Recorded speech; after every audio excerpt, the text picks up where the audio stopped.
How gorgeous those bluffs are over there. And the windmills, they're not even in operation.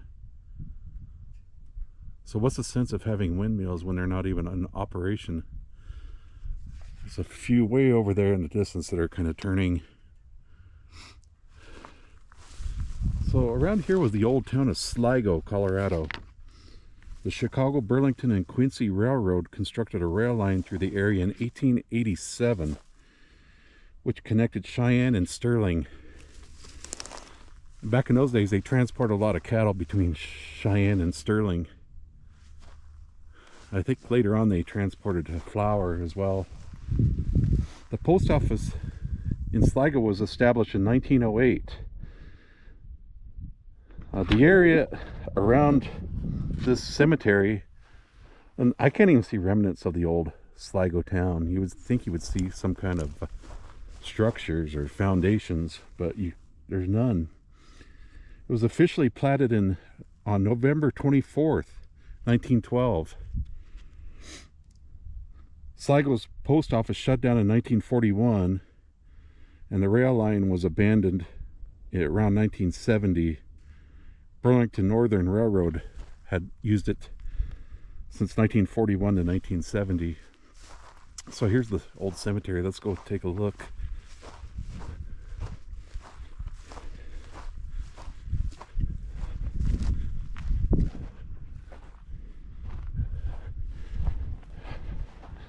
Darn, I should have put my coat on. It's about 30 degrees, 38 degrees out. Oh, and here's the person I'm looking for right here, Peglow. Here's Mamie Marion. This should be an A, actually. 1915 to 19. She was 15 years old. George, 1888 to 1964. That little girl, in December 1930, she had appendicitis, and she recovered from that. I guess she went to the Grover is another little town now, or she went to the Grover Hospital. It's kind of amazing that Grover, the little town of Grover, had a hospital. And she went to the high school in Buckingham. I have a video of Buckingham. It's way over there. I have another video of that. So this girl had appendicitis in, I believe, December 1930. But just a couple months later, February 1931, she died of pneumonia. Isn't that such a sad story? You recover from appendicitis, and 2 months later, you die of pneumonia. Tragic story. Another interesting story about Mamie and George when they got married. Her name was Mamie Bell, George Peglow, married in a house, I believe in Clinton, Iowa. And as they were making preparations for the wedding, the house burned down because of a kerosene stove exploded. Can you believe that? And so the ceremony was performed in a future home of the couple, which the minister and all immediately adjourned. So, interesting stories. I'm sorry about little Marion that died 2 months later after getting appendicitis, died of pneumonia. Isn't that how the world works, though?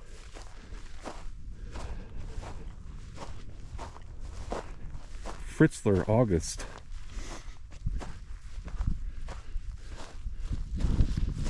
Born August 29th, 1922, died November 1926.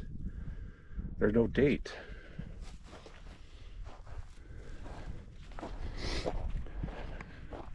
Here's a wooden marker here.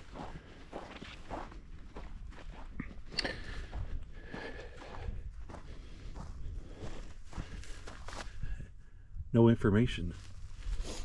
So this person is forgotten about in history. Thankfully not forgotten about by the mind of the universe. The mind behind the universe. Anna Katrina Roth, 1881 to 1922.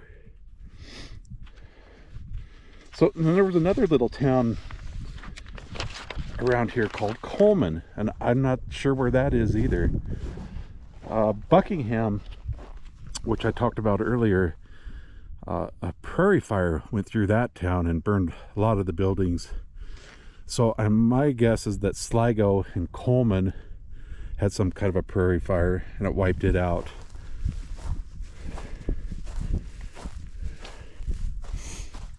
This is fairly new. Dever. Elizabeth Ann, 1953 to 2023, and Gary Lynn, 1955.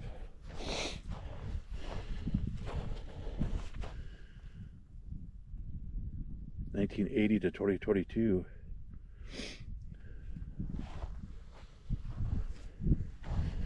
Sure is a cold day. Lizzie Irene Davis, 1897 to 1915.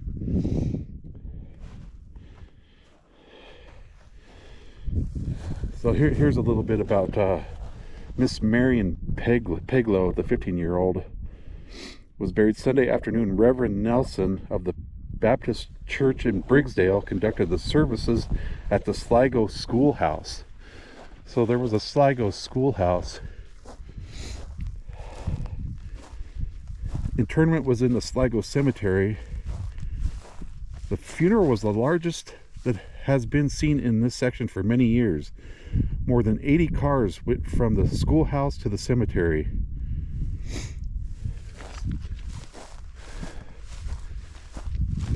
Sometimes it's nice to have stories about people that are not celebrities, you know? Normal people have just as amazing lives as celebrities do. So I wanted to showcase, I come to these cemeteries and I kind of showcased people and their stories. See how we're on a hill here? Kyoto is just down the road here. And we're kind of up on a rise here. Very beautiful, very quiet.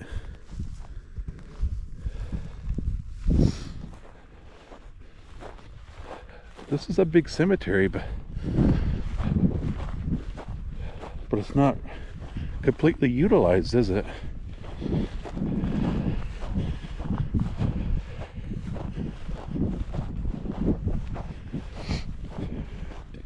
I should have come out here in the springtime. It's much more beautiful with the wildflowers.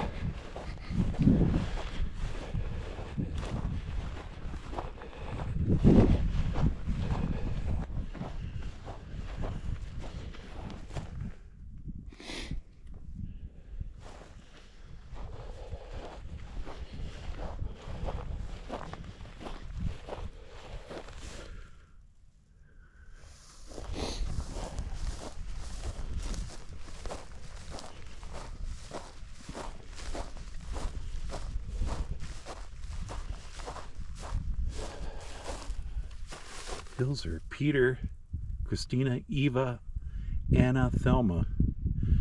Thelma 1929 to 1929. Anna 1921 to 1930. Eva 1902 to 19. So none of their kids really did live very long, unfortunately. Christina 1844 to 1917 and Peter 1844 to 1930. So that's another interesting story. I could look up that family.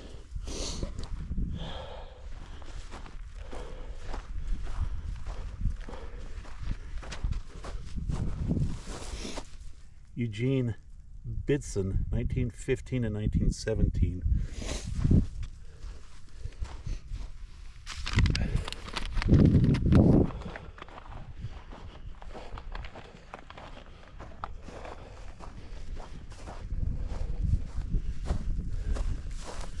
Can't read that. The last time I've been to this cemetery, I bet you I was 25 years old. 24, 25, somewhere around there.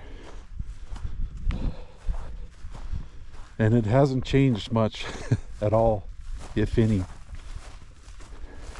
Except these markers might be a little bit weather worn.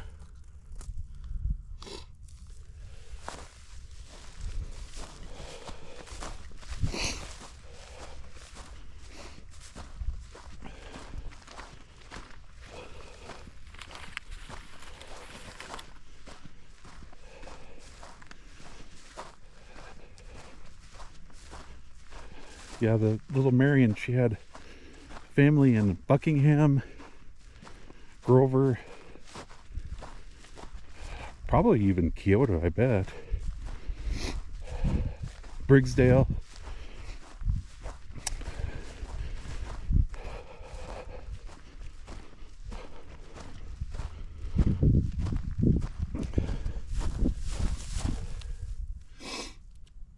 Katie E. von Forel, 1893 to 1916.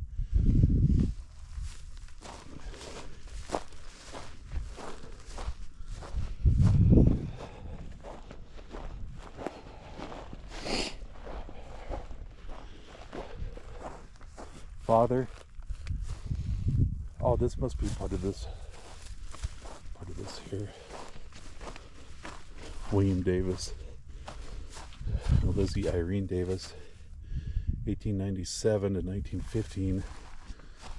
William, 1858 to 1914. This one's kind of wearing down a little bit.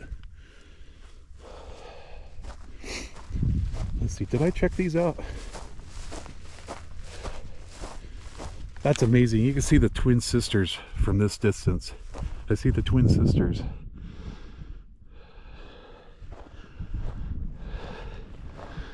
And remember on the backside, southwest, just southwest of the Twin Sisters, is the little St. Malo Church. Glen Fern, daughter of Arch and Velma Hosack, 1934 to 1931 to 1935.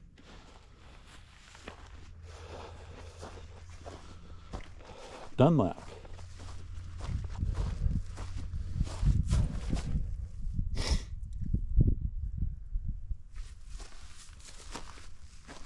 Oh, here's an animal digging in there. Prairie dog? Who knows? Roy Dunlop.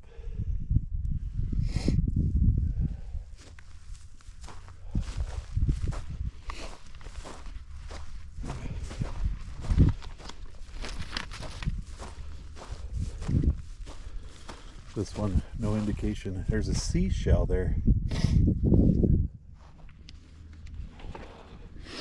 Let me see if I could. There's another writing about Mamie, if I could find it. Mamie Piglow.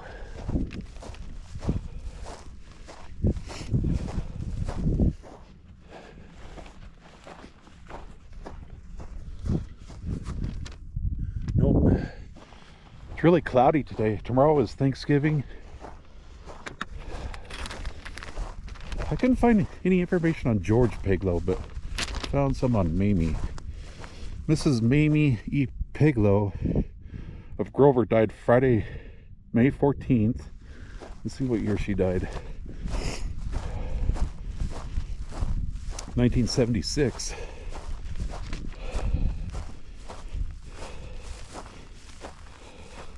She was born December 31st, 1889 in Fulton, Illinois, where she was reared and educated. April 14, 1910, she was married to George Piglow. He died May 11th, 1964. Yep, they got that right. They came to New Raymer in 1918. A year later moved to the area south of Kyoto. In 1924, they went to Coleman. Now see, I wish I knew where Coleman, Colorado was. And from there moved to Grover in 1953. She was a charter member of the Sligo Coleman Club. So those were must have been two little towns pretty close to each other. She did a great deal of sewing for the Cancer Society. So, all right, this is George Sawtooth. Boy, it's beautiful out here. It's so peaceful.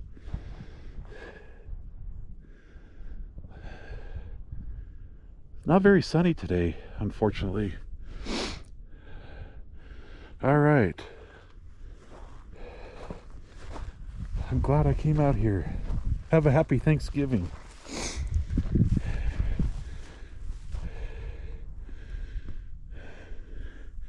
Enjoy your time here on Earth. It goes quickly. All right, God bless. Take care. Have fun. Keep on rolling. George Sawtooth.